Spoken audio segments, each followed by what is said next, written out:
without a connection with this, you don't care about the rainforest.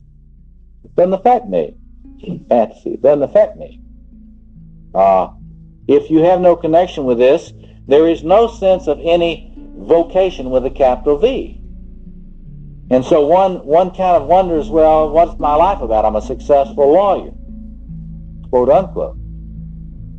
But I'm depressed all the time. I mean, I make a lot of money, but I'm depressed all the time. Well, of course, because making a lot of money, a lot of people lust after that, but once you make a lot of money, you realize it doesn't give you any sense of real meaning in life. That's why so many people with a lot of money are cocaine addicts. Because they know that it doesn't give you a sense of meaning. And so it's clearly this thing which gives a man clearly a sense of meaning, vocation, purpose, responsibility, values that are transpersonal values. Welcome to the fourth and final lecture by Dr. Robert Moore on the King archetype within masculine psychology. In this talk, Dr. Moore will focus on the need to form a conscious relationship with the archetype of the king and the ways that this can be done. He'll explore the connections of the king to the forming of transpersonal values and commitments. Moore also talks about how unconscious flooding of archetypal king energy into the ego can lead to insanity. But techniques such as active imagination help to bring balance and a healthy way of accessing this powerful energy. Join us as Dr. Robert Moore goes deep into the realm of masculine psychology and the king within. Tonight I want to go rapidly over the task, the challenge of trying to access the king, the power of the king, for both men and women in the postmodern world. And what I would like to do, so that this is not merely a head trip for you, is I would like to do all of my wrap on this stuff before the break. And I would like for all of you that don't want to do any active imagination with the king tonight to leave after the break. And the rest of you who have enough aesthetic tolerance to stay in this room and try to do anything with active imagination after the break, please stay, and I will lead you in a short active imagination in which you will try to make some contact with the king within in an imaginal dialogue. And we'll leave enough time for us to debrief a little bit about that, and I will try to help you understand what happens and what doesn't happen. I've done this with men and women all over the country, and there are a lot of patterns that emerge when you do this sort of thing.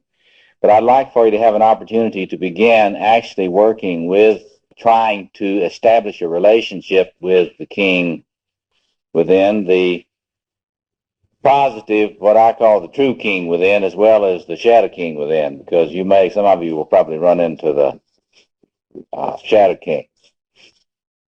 And he will always be with you. So you might as well get to know him now. But anyway, so if you'll bear with me, I'm going to jump into this and try to talk about pre-modern, modern, and then the situation we face in trying to recapture connection with this energy and what I hope is going to be a postmodern world. Not just a regression to the pre-modern, but what I hope will be a postmodern world.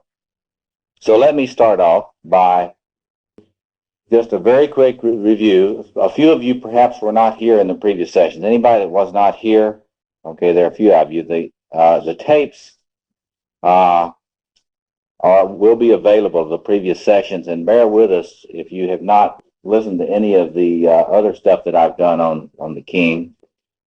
But just let me go through some of the assumptions that this course is based on, just briefly, so that you can get a sense about what we're doing tonight and why.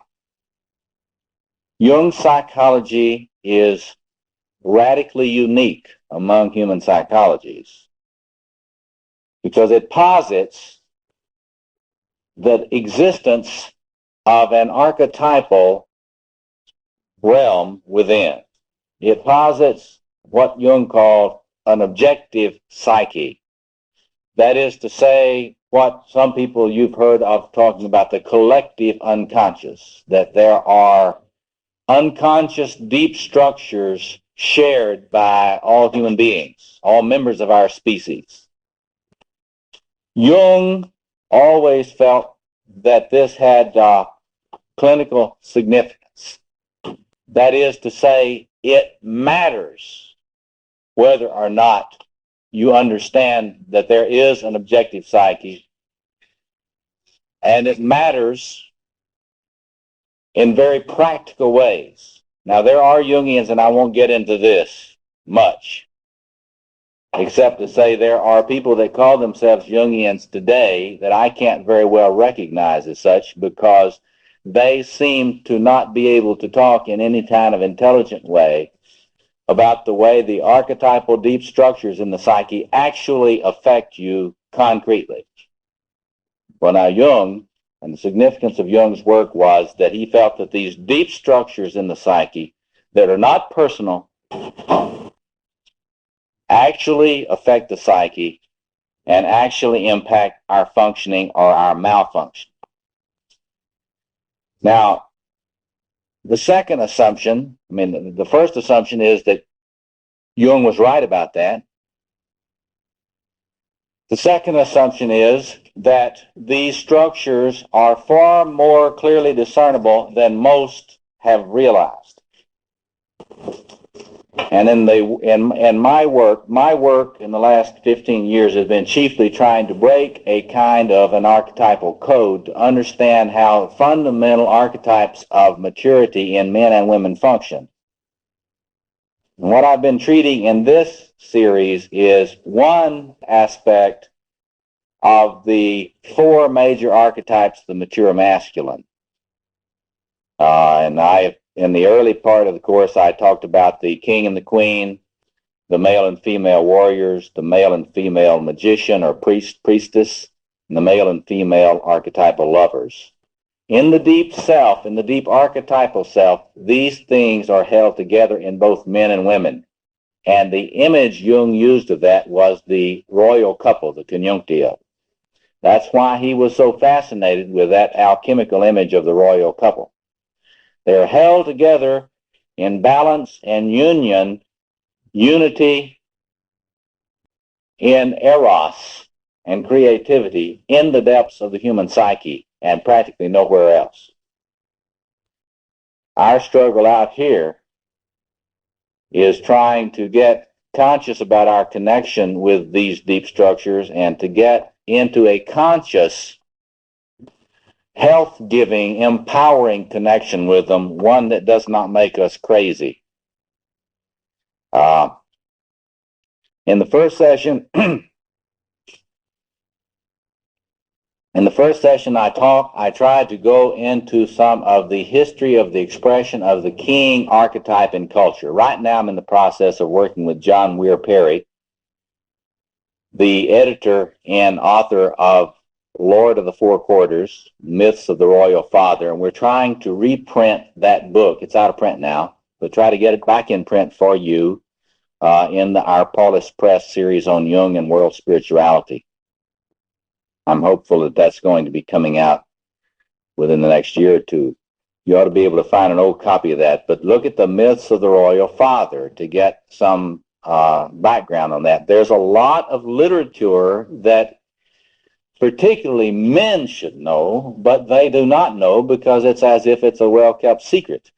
But as I said that first night, I have personally over 90-something pages of bibliography on kingship. Just bibliography on kingship. So we know a lot about human kingship, and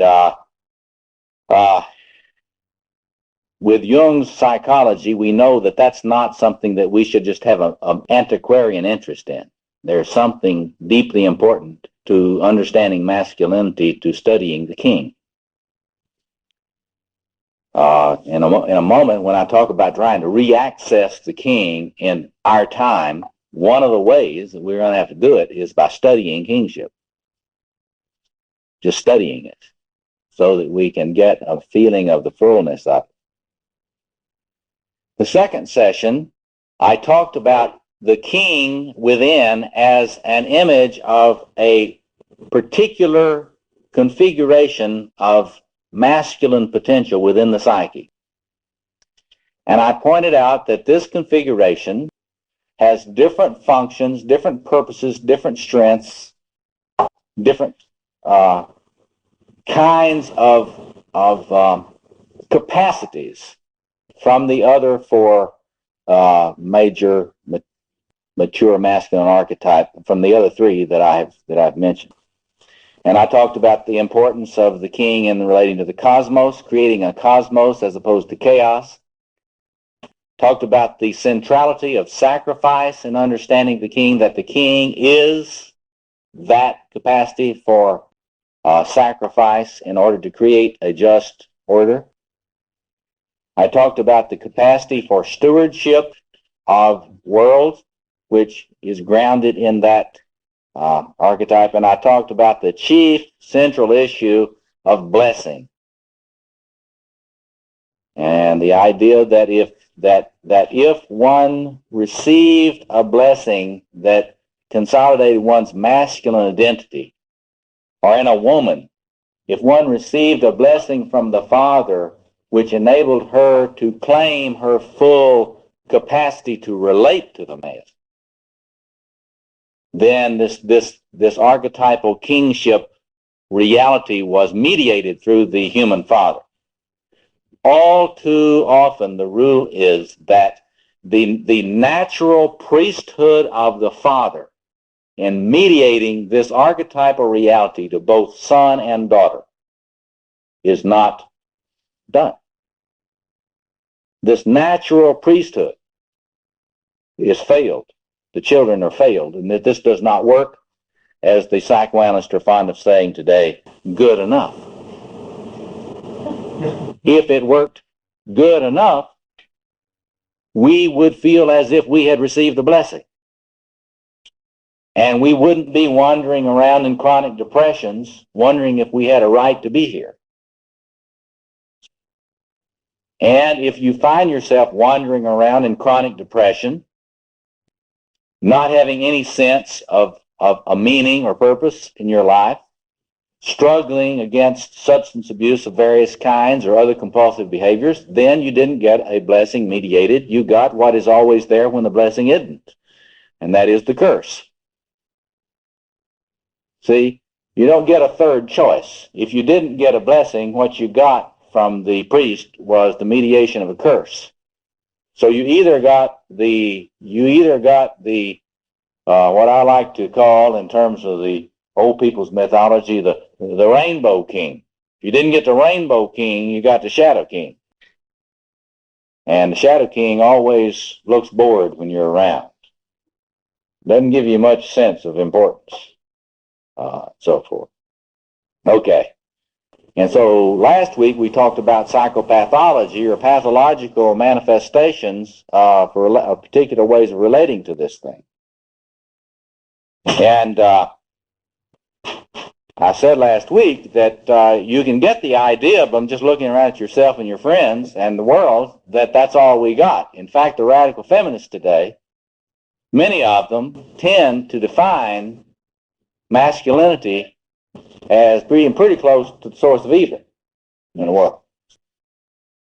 You look at Robin Morgan's recent book about the demon lover, and some of the other persons that, after having many terribly damaging experiences with boy men, have concluded that all masculinity is this toxic. And we can't, for one, feel like we have to understand statistically the chances of not feeling that way are not too good. But I did want to point out that a pathology of masculinity is not masculinity. It's a poor shadow of masculinity. So the question then that we come to tonight is accessing. See, look at this. In the pre-modern world, particularly in the very ancient forms, tribal forms, you didn't have to worry too much about accessing the king. In a lot of the tribes, you had him imprisoned in his hut. You know? You knew where he was all the time. Where's the king? Oh, he's over there. You know? How do you know? Well, we never let him come out. What do you mean? Well, we never let him come out. We never let his feet touch the ground. We never let him see the sun. Must be pretty important. Right. They had it down. They had this down. They knew how much they needed the king, and they weren't about to let him get away. None of this running off with a woman, like the later King of England. All right. So in the really primitive world, wasn't any problem about accessing the king. And even when you had the Pharaoh in Egypt, the king regularly had ceremonies, royal ceremonies, for the people in which he showed himself. And one of the things I said that you got to understand about the king, or a man that's in the king shows himself. And he feels strong enough that he understands that if he shows himself, that he will still be all right. Think about that for a minute. There are a lot of men that don't feel strong enough to show themselves fully because they're afraid of the envy attacks. This is what Bly's talking about when he cautions you, don't show your goal too quick. Don't show your goal until you're strong enough to withstand the hate you're going to get after you show it. But how many of you have watched that David the King movie that I asked you to watch? Now, the director of that movie, it's very interesting. Now, I'd love to talk to him because I'd like to know whether or not he had studied the role of dance in kingship. Because the idea of after the death of the Shadow Kings, notice when they came in the movie, Shadow King dies. The next scene you see is David dancing his way into the city. And they dwelt on that quite a while. And if you have no sense of the dance of the king, then you would have problems having to spend all that time watching Richard Gere kind of doing a war dance up the steps there. But that was not a war dance. That is archetypally a cosmos dance.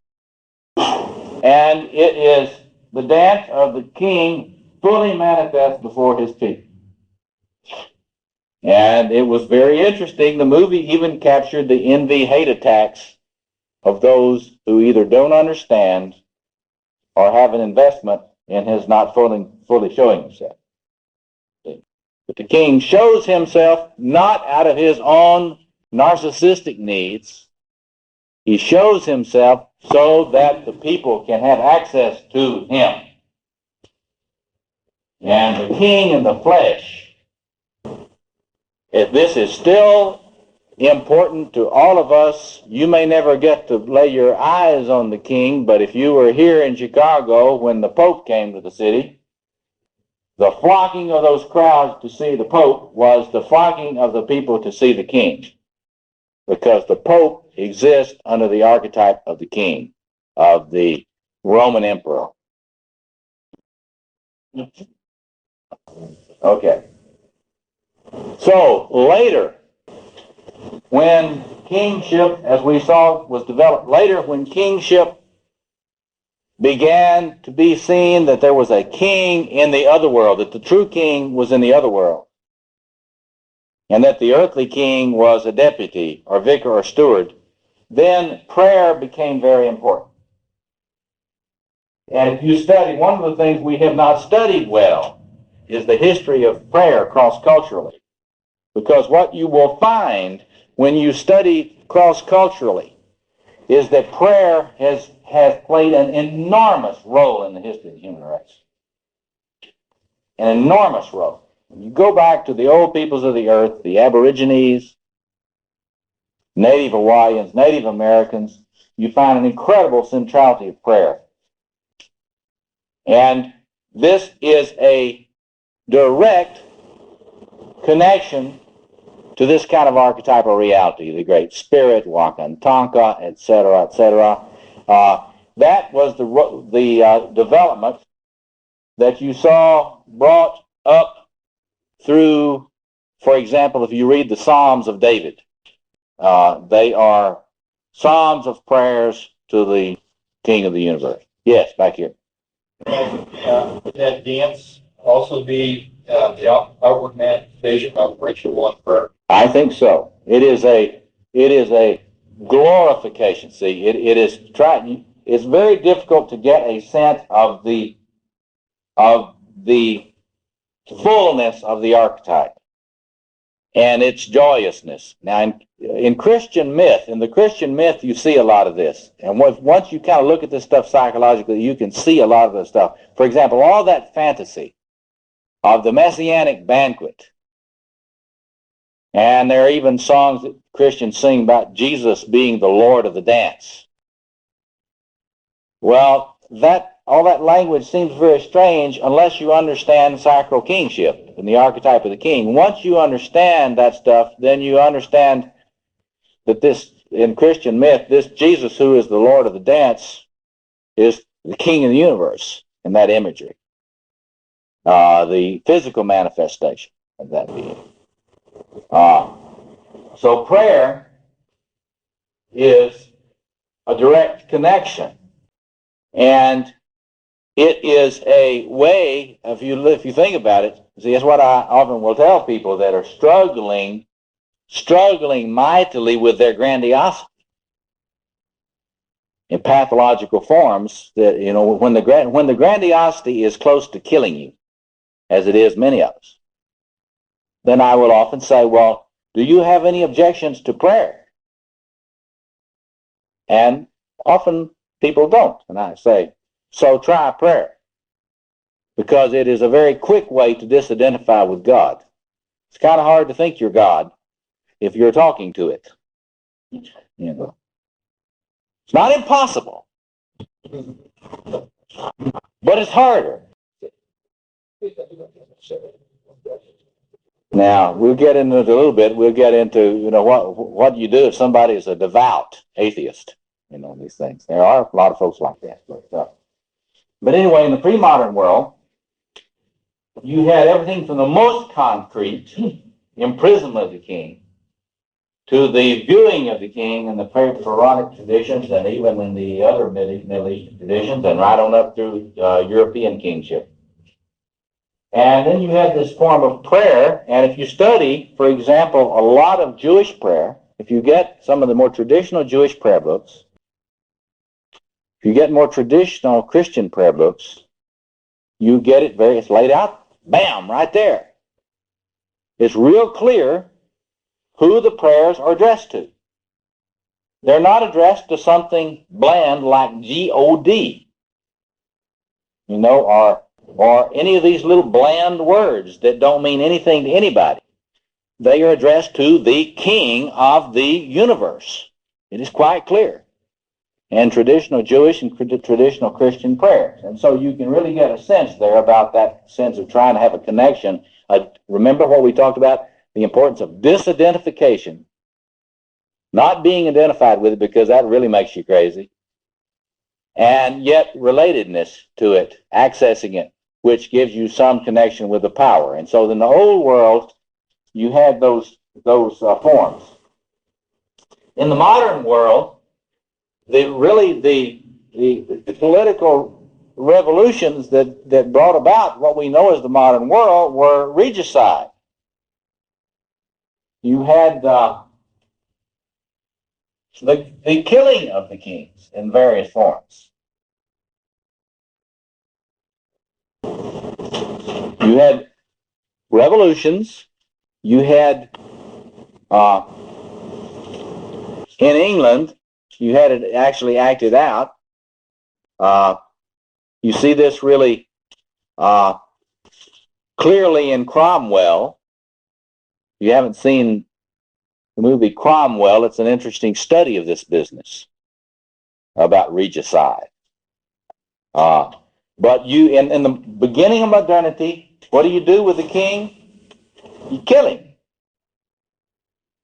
And you had this continuing on until the Russian Revolution. And so you had a period of modernization and secularization when you at least depose them and secularize them and often kill them. It's a very interesting thing psychologically. What is going on? You need to read John Perry's work, get his little new book, recent book, The Heart of History, and look at what his speculations are about this. I think it's quite simple what has been happening over these years. There has been an increasing maturation and unwillingness to put this archetypal energy onto human beings.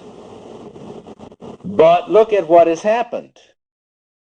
Because of a kind of naivete, people thought that if you just killed those people that were part of the royal family, that people would stop making kings.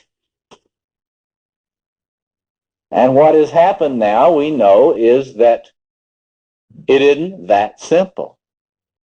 You can't just assassinate everybody that stands up to lead. I mean, we try.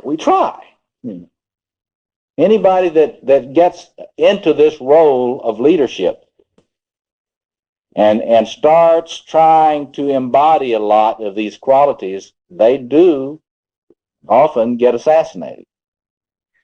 But this, if you take Jung's point of view, this is in the hard wiring. You cannot have a political solution to this. You can't just look around and kill the men that stand up and start trying to embody this archetypal configuration. Because the bad news is that that thing is in every man and every woman. And it seeks a receptacle. It is a projection seeking a receptacle.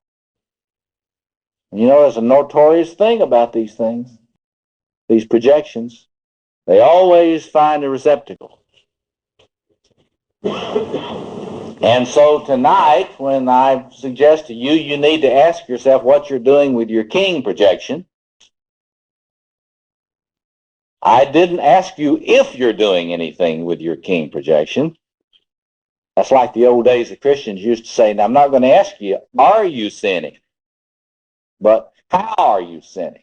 This is a psychological parallel. You say, what are you doing with your king projection? And then if I really wanted to meddle, I'd say, men, what are you doing with your queen projection?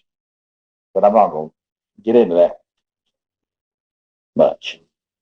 I get into that a little bit later.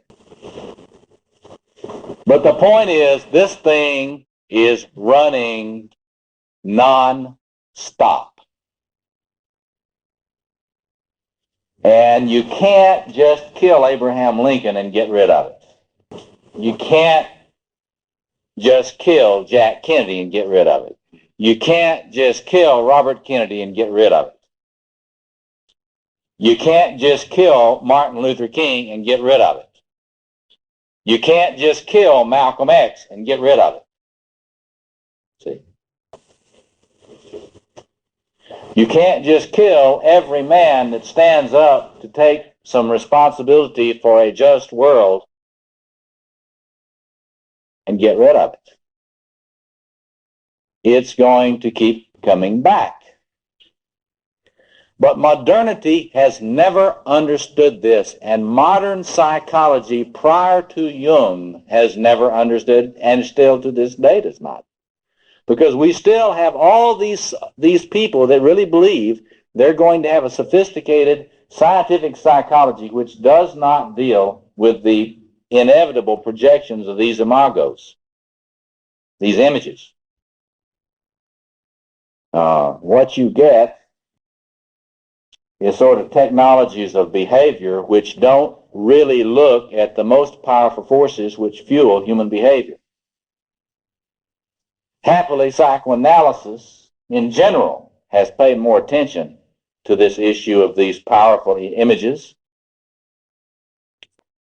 And as I've pointed out to you, even the Freudians are getting better at dealing with these images, these powerful, what they would like to call archaic images or infantile images. And as I've told you, they're not infantile. They're archetypal.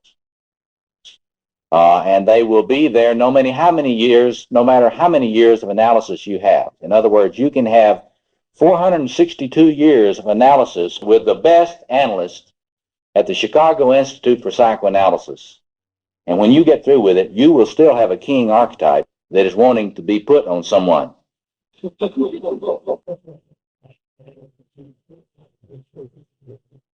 And of course, if I'm a prominent analyst and I can get you to put it on me, then I may get you to pay me $150 for 45 minutes, 5 days a week for 20 years. I'm lucky. But the point of it is that it's there. It's never going to be gone. It's never going to be transmuted and internalized. So the problem that we have is we've got this royal figure within with royal appetites, royal taste, totalistic claims, imperial values, with a colonial agenda.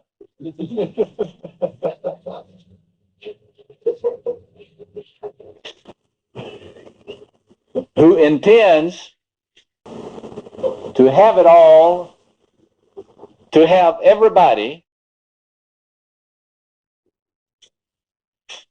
as often as possible. We talk about it variously as the grandiose, exhibitionistic self-organization, etc., etc.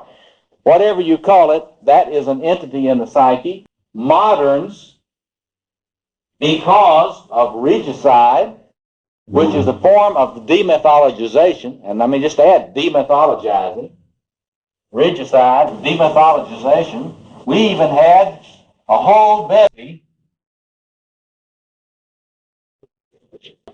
of theologians that were really going to rescue the human race by helping us demythologize all the spiritual traditions of the human race. And they were really going to lead us into a golden age of enlightenment. Well, of course, what happens when you read Mercy Eliade on this, when you take away the world of myth, when you take away the sacred canopy. Now, we're not talking metaphysics here. You can talk metaphysics about this. But we're talking about a psychic space, a psychological location, a sacred geography. Once you take away the sacred canopy, as Eliade put it, this sacred space and time, where these king and queen projections can be lodged without danger to the human race, once you take that away in the secularization process, all of this numinous royal king energy collapses back into the human realm, where it makes you and me crazy. Now, this is the problem of modernity. And if you want to read an extremely sophisticated study of this, 2 of them, read Peter Holman's 2 books, the old one that you've heard of, Jung in Context, Modernity in the Making of a Psychology, and his latest book, which is a continuation of that study, called The Ability to Mourn. Peter Homans, Homans, The Ability to Mourn. It's just out. It is a study of the modernization process and the collapse of this realm and what ramifications it has had in the modern world.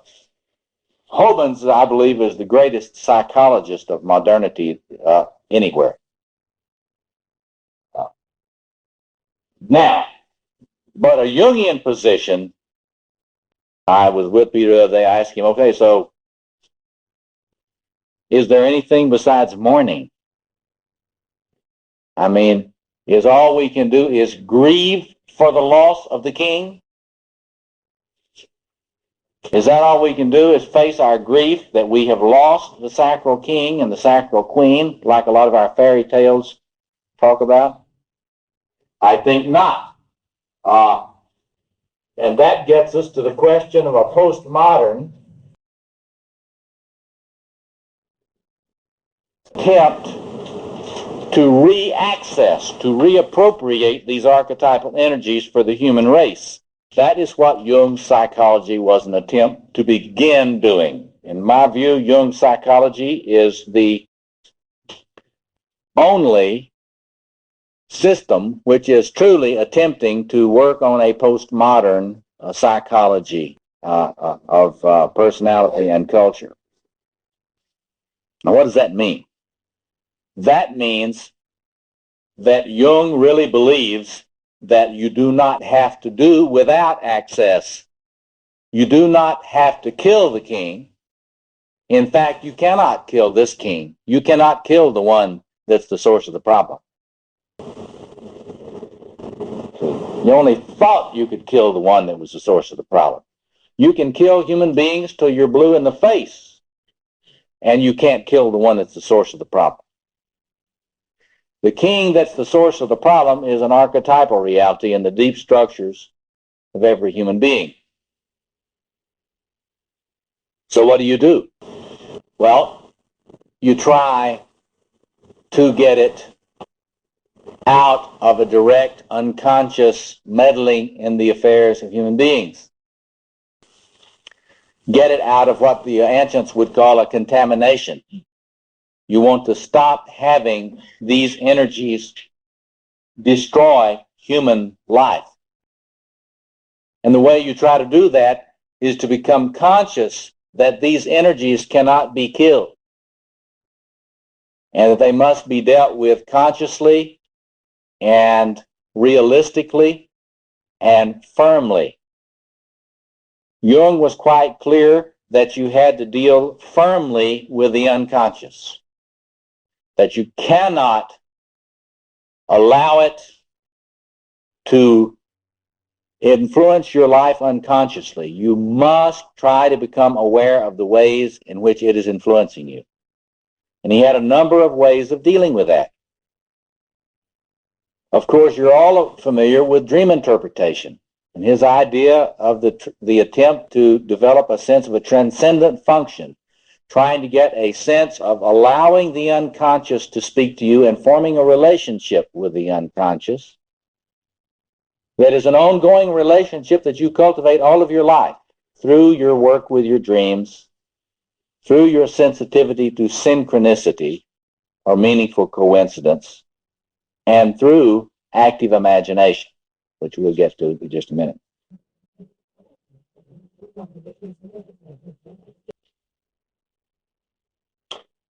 I just wanted to mention before going on, I've mentioned before the book by Forsyth called The Old Enemy, an elaboration of the combat myth in cross-cultural perspective. And in that book, there are all these messianic prophecies. He discusses all of these messianic prophecies of different cultures. And it's very fascinating. In these totally unrelated cultures, what you see is this story of the emerging struggle of the forces of cosmos with the forces of chaos. And throughout this long process, you see this incredible struggle. And the struggle is structured very similarly. It looks very much, for those who've read Joseph Campbell's Hero with a Thousand Faces, it looks very much like the hero journey. But it's very interesting. At the end of these different myths and these different cultures, there is a motif which they tend to have in common. They say, at the end of history, the king returns. And there is a mighty battle engaged at that time. And then cosmos is established. So it's not just the Christians like to think they're the only ones that got this apocalyptic myth. What you learn when you study cultures cross-culturally is that this messianic myth is not Christian, it is human. Yes. Well, in the Christian, the Catholics will say. Yes. Oh, yes. In fact, if you read all that stuff in Christian apocalyptic and intertestamental literature, this is where you really get the mythic forms of this. But what is fascinating is just check, don't buy it. Don't buy the Forsyth book. It's about, no telling, $60 or something. But it is a magnificent cross-cultural study of the combat myth. And get over here. And the king returns. And the mighty battle is engaged then. And then cosmos, peace with justice, is established. Now, as you know, the Jews and the Christians have a lot of stuff about this, but I don't know whether you're aware that the Buddhists have a thing about this too. Because Maitreya is coming. Maitreya is the final Buddha. I don't know whether you know that in a number of the Islamic traditions, the great Mahdi is coming. And in the Zoroastrian tradition, Sayoshat is coming. And I could go on and on and on. In the Native Americans, the Rainbow Warrior is coming. And it goes on. But there is this thing about the return of the king. Now, it's very interesting to watch. The fundamentalist Christians like to think, well, that's Jesus, and he's going to come again, and he's going to whip up on all these people that didn't learn the 5 fundamental truths, of the Bible and get saved. And then there are a lot of Orthodox or Hasidic Jews that feel that, it's not going to be Jesus. We're going to have a real king, not one of these soft male kings that comes back. And he's going to come back, and there's going to be justice established, and so forth and so on. But it's very interesting. People get modernized. For example, a lot of the Reformed Jews, and you talk about the Messianic age. It won't be one man, one leader. But if you look at this Jungian stuff, it's very interesting. It's like, if it is an increasing awareness and relationship to the king, the Messianic king within, and a conscious relationship formed by it, it's very interesting. Well, you could talk about some Messianic age. It's not what they thought they were talking about. It won't be in any one person if it is to happen. Now, I'm not optimistic about this stuff at all. But, the plumbing's there. The plumbing's there. The wiring's there. And the nice thing about this, as we'll see later tonight, is we don't just have to have bullshitting sessions around this stuff. That is to say, you have an opportunity, you can do active imagination. And you can work with this yourself. And you can see whether or not you can find such a being in your psyche. And you can see whether or not you can form a relationship with such a being. And if you can't, maybe you can't. But a lot of people can't. And it's very interesting, you see. If you can develop a conscious relationship with an archetypal reality that enables you to understand and access a lot more of your potential in these areas that we've been talking about through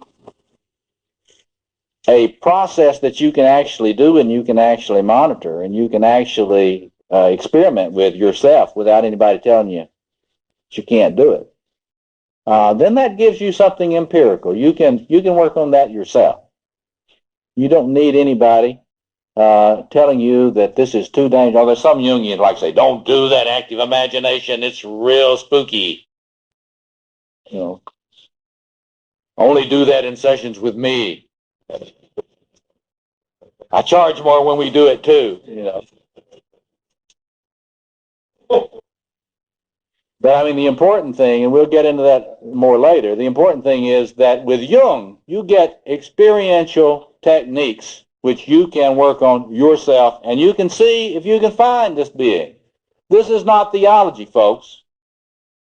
If you can't find this being, fine. If you can find this being, and you don't want to call it G-O-D or anything else, that's fine. But the fact is, a lot of men and a lot of women can indeed form a relationship with this inner king. And I have talked at great length with many of them. And it has great effects on their psyche and their own experiences. So this is a radically different kind of thing. This is not under some priesthood. You know, it's very interesting about human beings. We've talked about this a little bit before. We're sort of inveterate capitalists. You know, if we can get a corner on it, we will sell it. And so human religions exist to package the sacred, get a corner on it, and tell everybody that, well, this king within is really Allah. And if you're not Muslim, you can't have access to it. Or it's really Christ. And if you're not Christian, you can't have access to it. Or it's really the true man of no rank within. You have to be Buddhist. You got to do Buddhist. You got to do Zazen to get to this. We're wonderful. I mean, the World Parliament of Religion just kicked off its centennial celebration this week in Hyde Park. We had all these religionists coming together, from the Zoroastrians to the Buddhists, to the Christians, to the Jews, to the Muslims, and so forth, intuiting that there's some kind of unity in their experiences. But religions have always tried to get a corner on and market archetypal experience. Now, in postmodern human experience, hopefully, we're going to get beyond tribalism and spirituality. Maybe we won't. Chances are good that we won't. But there's a possibility that we might get to working more on human spirituality. Yes? I see that the function of spirituality being more of giving them a stable container, so that they don't get overwhelmed with that archetype. Absolutely. I mean, there's no question that religious communities and traditions form wonderful transformers for this archetypal energy. And Jung used to say, if you can relate to a religious tradition, you should. Because it'll help you do this. It'll help you mediate. Like one of the things that I find, I'm not a Roman Catholic, but I love to go to Mass. Because when you go to Mass, you can, and you really understand this kingship stuff, or if you go to some of the churches in Chicago where they really have a strong sense of the Queen of Heaven, you can get some clarity about the archetype of the Queen. But if you have a sense of the kingship and you know what's going on in the Mass, you can get a real dramatic enactment of a connectedness to this king archetype in the Mass. It doesn't matter whether you're Catholic or not. You should try going to a high Mass and thinking king archetype.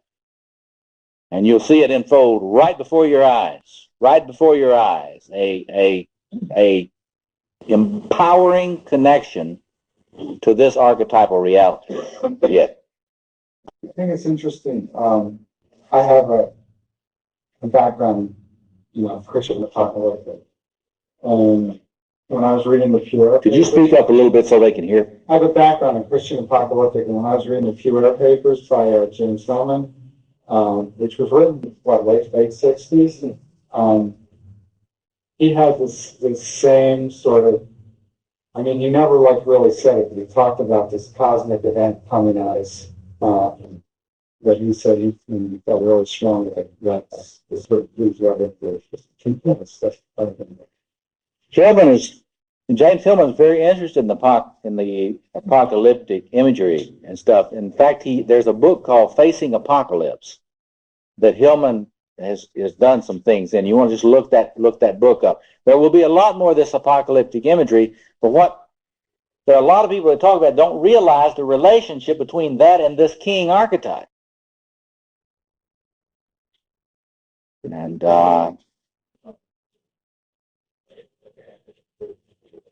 I think if we really understood the Messianic Queen, we would understand that the same type of thing is operating in the psyche with regard to the Messianic Queen side of that too. In fact, in some ways, I see a lot more of the Messianic Queen moving in our culture than I see the Messianic King moving in the culture.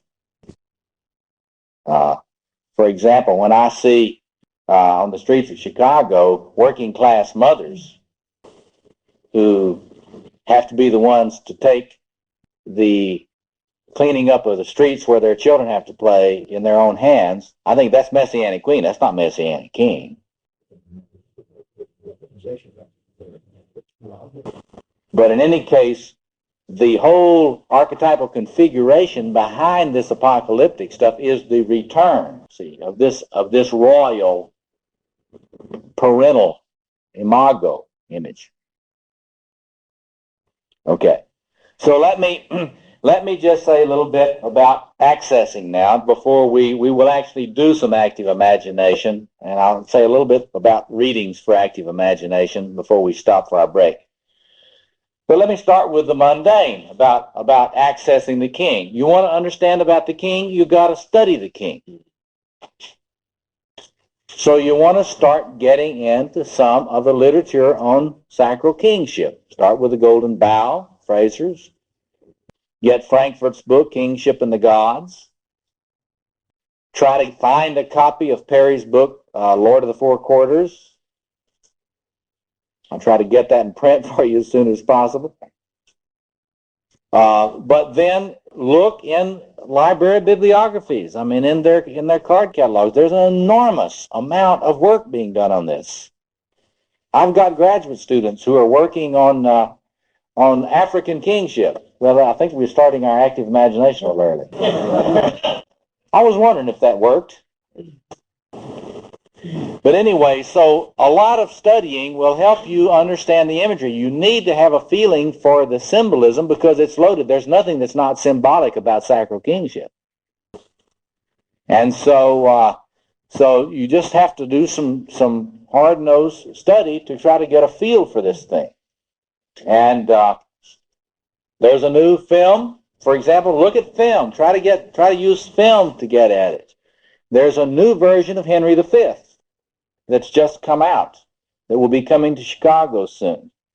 And it looks like it will give a fairly good representation of some of European kingship. But anyway, you got to get into some of the study of actual ancient kingship. It will help for you to start doing some study of biography of men who have embodied a lot of this archetypal structure, both in the negative and positive forms. So if you can read a little bit about the psychology of presidents, it will help you. Both in its positive and negative. Don't ever look for a human being that doesn't embody both sides of this archetype, the shadow king as well as the positive side of it. I'm particularly fond of having people study Winston Churchill, Abraham Lincoln, in depth, and a lot of depth, because biography can give you a real feeling of these. If you study the person, read their letters, you get a lot more sense of these qualities by getting deeply into biography of men who carried these qualities. And you can learn a lot about the Shadow King by studying them. Study Adolf Hitler in depth.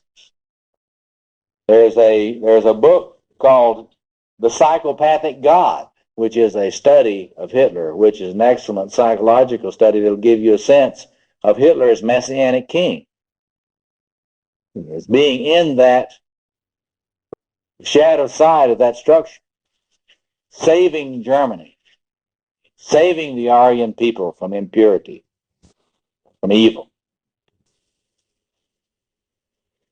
So there's a lot of this kind of study that you can do to familiarize yourself with kingship. This coming Saturday at the Oriental Institute down in Hyde Park, there is a program, a day-long program on the iconography of kingship. So you can they'll probably have a lot of representations of the symbolisms of kingship if you have a serious interest in it. Again, as Jung says, if you're a part of a religious tradition and you can, without too much cognitive dissonance, utilize the symbolism of your tradition, so use that. If you are a Christian, get into some of the old traditional prayer books. If you're a man, don't let anybody get you apologizing for referring to God as a king. Now, you're going to have to learn about the feminine side of divinity. That's another agenda. But trying to get away from archetypal masculinity does not make for strong and healthy men. And it sure as hell does not make for strong and healthy boys. And that's one of the things that particularly the mainline Protestant church is going to have to deal with, because it is doing some things now in slandering the archetypal masculine that need to stop. And it's going to be a problem. So if you can pray as a Buddhist or as a Jew or as a Muslim or as a Native American, and that doesn't offend you, then you need to avail yourself of these old resources that were used for most of the millennia of the human race. And you should not let anybody shame you about that. See? It's better to pray and not be psychotic than not to pray and be real impressed with your intelligence. Yes. You can enlarge a little bit on what you said about how the Protestant churches are going to have to address it. There are a lot of people today, and particularly mainline liberal Protestantism, that have a great deal of problem referring to God using any kind of masculine symbolism. They think it's downright demonic. And they call using no sexual language about God inclusive language. That doesn't sound inclusive to me. I think we have to have God and goddess language. We have to have king and queen language. We have to teach men, this is another agenda, as I say, you have to teach men that if they do not form a conscious relationship to the archetypal queen, they're likely to project it on a human woman. And there's just as much mischief that comes from a man projecting the archetypal queen on a human woman as it is for a woman to project the archetypal king on a human man. Because what you do, we do this perpetually in the human race, this is our chronic pathology. To elevate other humans to godhood and hate them and want to kill them. Any human you elevate to godhood, you have enormous, murderous ambivalence toward. Murderous ambivalence.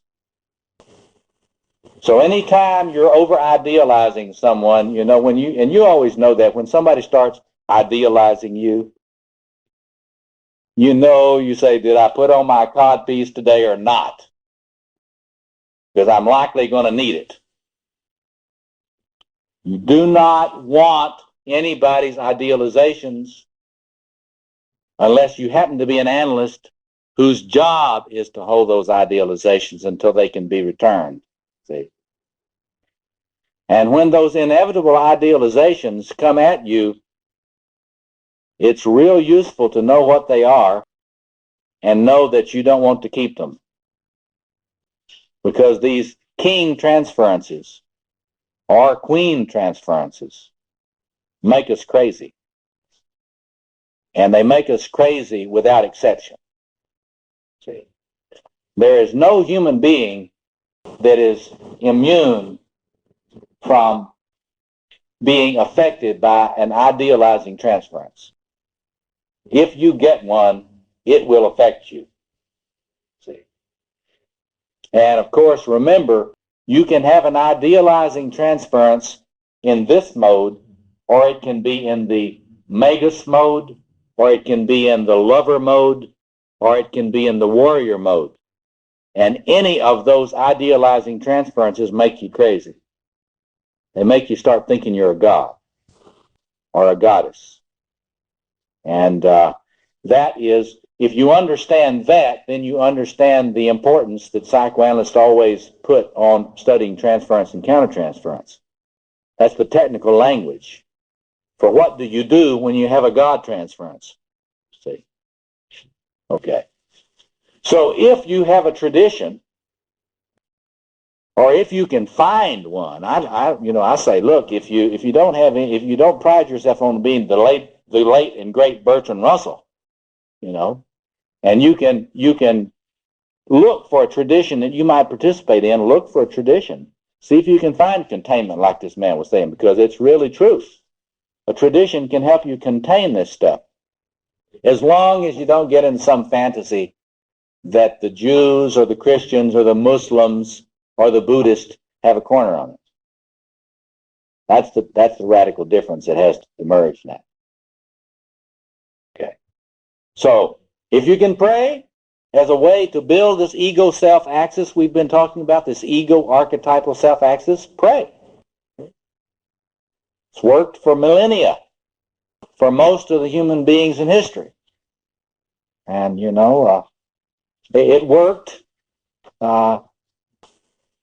And modernity, a time without prayer, is the most dangerous time in human history. Most dangerous time in human history. We may not get out of this situation. But the hope for getting out of the situation will be reestablishing a connection with the archetypal that is not an identification with it, so that sanity can return to human life. Now, let me close with talking about active imagination. Robert Johnson's book, Inner Work, Harper and Row Press, he has a section in there on how to do active imagination. And there is an older classic book which you all ought to look at as sort of guidelines. It's by Barbara Hanna, H-A-N-N-A-H, Barbara Hanna, and its title is Encounter with the Soul. Is it Encounter or Encounters? I think that somehow Encounters with the Soul, Active Imagination in Jung's Psychology. And it is a description of ways of carrying on these imaginal dialogues. You see, if you're a Gestalt therapist, you do not assume there are any deep structures. And so when you're doing an imaginal dialogue with a figure in Gestalt therapy, you do not assume that you're activating any kind of deep structural mechanisms. That is not a Jungian position. From a Jungian point of view, there are these deep structures. If you relate to them consciously, you can avoid as much as humanly possible acting them out unconsciously. So when you're doing a visualization dialogue with an imago and you're using a Jungian point of view to interpret what is happening, you're not just on a head trip. And you're not just making this up out of your ego. From a Jungian point of view, there is a deep structure that has an integrity of its own, that's seeking to embody its own energies in your life. Remember, I talked to you before, archetypes are imperialistic and aggressive. They are not passive. In other words, you give an archetype a chance to embody in you, and it will try. See, so you don't need to worry about this energy not being there, and you do not need to worry about it not being capable of a relationship with you. So in active imagination, what you do is you engage yourself in a lot of Jungian active imagination. They just do it with dream figures. So you dream of a child. And you go back into a state and you dialogue with this child to try to find out what the child knows that you don't know. And it works. It's amazing. It's amazing what those inner children know about your childhood that you can't remember.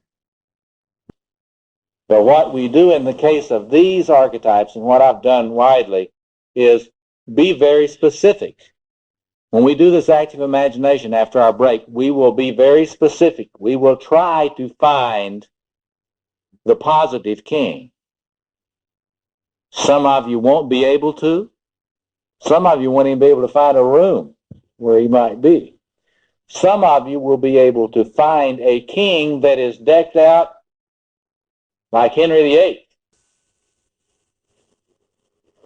But he treats you like shit. That's not the true king. A lot of you may run into that king. You can't tell by the way they're dressed. See? Can't tell. It's very interesting. They can really be turned out in lovely flowing robes and a beautiful jeweled crown. And they kind of yawn when they're with you.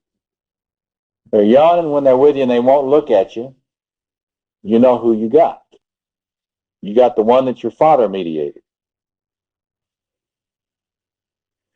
But some of you will be able to make a connection with this reality who will be able to reconnect you with that thing which you wanted from your father and maybe never got.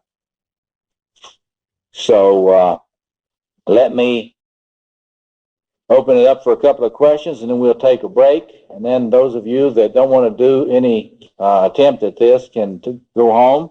And the rest of you can come back and we'll see what happens. Yeah. Going back a week or two, we talked about, and in the review tonight, we talked about, we've heard about the king bringing peace and justice. Yes. Or cosmos. Cosmos. Yeah. Yes. Would you equate that with saying that the presence and manifestation of the king is the manifestation of the values, what we call values of ourselves and society? Yeah. Could you embody? Yeah. Yeah, he's saying that is the king a manifestation of what we call values in our society. It's certainly that, because the king does bring a sense of value. No relationship with this, no sense of value. You get all these people that come to therapy who feel like they are worthless. If they feel that they are worthless, they have not received a blessing. And this entity is that entity which blesses the masculine aspect of the soul. And if you feel worthless as a man, this archetypal reality has not enabled you to constellate that sense of value. So that is certainly one thing. Interesting. I guess I'm at value from a different perspective. I appreciate maybe there's a similar strange. I man's values in the sense of peace, justice, truth, beauty, meaning. Yes, that's right. Meaning, vocation. For example, he's just saying much more public values. I would like to identify with that with the public. If you have no connection with this, you have no concern for the public. See, it's that sense of cosmos as world. Without a connection with this, you don't care about the rainforest. See? It doesn't affect me. Fantasy. It doesn't affect me. If you have no connection with this, there is no sense of any vocation with a capital V. And so one kind of wonders, well, what's my life about? I'm a successful lawyer, quote unquote. But I'm depressed all the time. I mean, I make a lot of money, but I'm depressed all the time. Well, of course, because making a lot of money, a lot of people lust after that, but once you make a lot of money, you realize it doesn't give you any sense of real meaning in life. That's why so many people with a lot of money are cocaine addicts. Because they know that it doesn't give you a sense of meaning. And so it's clearly this thing which gives a man clearly a sense of meaning, vocation, purpose, responsibility, values that are transpersonal values. They talk about transpersonal psychology. This is the core, the foundational ground of transpersonal values in the psyche. And, you know, we talk about warriors. There are a lot of people that are interested in warriors, you know, being warriors today. There's a lot of talk about warriors and so forth. It's quite clear at the archetypal level, there is no warrior without the king. There are mercenaries without the king, but there are no warriors, because the warrior archetype is an archetype that embodies those very qualities you're talking about. It is a transpersonal commitment to a moral realm. And the power of the warrior exists to defend those values which are embodied in this thing we're talking about. So, that's why I like to say, they like to talk about the rainbow warrior. Well, to have a rainbow warrior, you have to have a rainbow king. That's the way it is. Yeah. What is it that queen does like the king blesses it? Yeah, she does a lot of that same thing for him. It's like there's a sense in which, see, at this deepest level, look at Jung's books on alchemy and look at the pictures. See, you got to look at the pictures. You can't understand the psyche without looking at pictures. You look at the pictures, you got the king and the queen. That is deep within you. And your total capacity to function in relationship and not in total narcissism is dependent upon your being able to have a queen's blessing too. Because if you've not received that feminine enlivening animation, that animation of your feminine potentials, you can't relate to a real woman. You're going to do like the Judeo-Christian God, think you can get along just with the masculinity. And so that's a whole another thing. But the point of it is, if a man does not have that connection with the archetypal queen, he will be putting that on human women. And he will be disempowered in their presence, probably impotent in their presence, and he will hate them and want to hurt them. And so that's why I like to say to men, It's time for you to start looking at your images of the goddess. Not to be a good boy. You look at images of the goddess to stop being a good boy. But that's another rap for another time. One more time. In your review, you talked about this power of watching everything. Get its form. Sucking everything into itself. Yeah. I'm a little confused with that view, with the view of creating the cosmos. Yeah. So the unconscious drive to create justice. Yeah. When the ego has an unconscious relationship with this stuff, the field that it creates in the human is sort of the black hole. And you get in the human personality, you get enormous compulsive acquisitiveness or compulsive behaviors and so forth, simply because of overloading circuits. And any particular archetypal configuration, you will notice when you study these things clinically, that's just a clinical observation, you will notice the way in which in different personalities, different ones of these archetypal configurations totally dominate. And if you get into the king or the queen, it does not want the lover to have any space. And the warrior, you see this if you're a workaholic. You listen to these warrior tapes that I put out. If you're a workaholic, there's no space for anything except the warrior. And the warrior has no family. It has no mother. It has no father. It has no children. It has no feelings. It's just doing its mission. See? And so in that sense, archetypal configurations are all imperialistic when they're splitting. It's really a splitting phenomenon. In the deep self, these things are united. In the archetypal self, these things are united. And there's a kind of a balance of all these, in the conjunctio. If you want to see the mysterium conjunctionis of Jung, that is an image of the balance of all these energies together. The problem is when human beings don't get a clear differentiation from that and relate to it consciously. Because when they start trying to embody that in the human personality, it tends to split up. And then each one of the configurations start warring with each other. So you can't put the fullness of the conjunctio in a human ego completely. It's like Jung's idea of a spirit complex. You don't want to try to integrate that.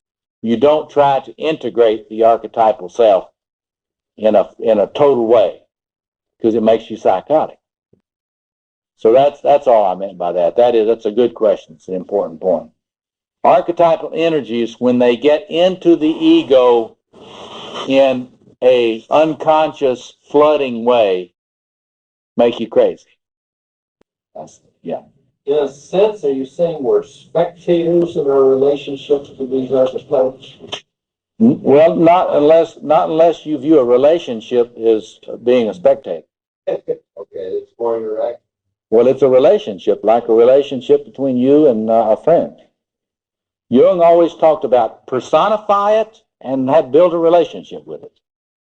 That was his rule for dealing with these unconscious personifications. Personify it, build a relationship with it that will last over your life. It's a lot of work, right? Well, that's what Robert Johnson calls his book, Inner Work. Inner Work. Let's take a break. About 10 minutes. Those of you that don't want to try an active imagination can take off, and we'll see you again sometime. Those of you that would like to, come back in here in about 10 minutes, and we'll do an active imagination.